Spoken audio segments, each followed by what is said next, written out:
Today I will show you how to change font on Squarespace. If you find this video helpful, please don't forget to like and subscribe. Now the first thing I'd like you to do is log into your Squarespace account. Once you're logged into your Squarespace account, I want you to locate the website that you want to change the font for.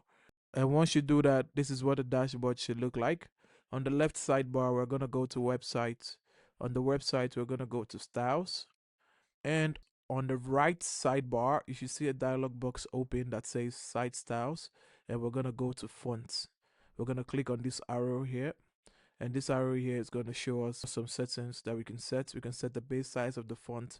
We can set the heading font, paragraph font. We can also do some customization for the buttons. But you're going to come to all font packs, and this is where you're going to choose your font packs. So you can go to sans serif, you can choose serif, and you can choose mixed. And here you can find the font that you want, and you can choose it, and it's going to change automatically.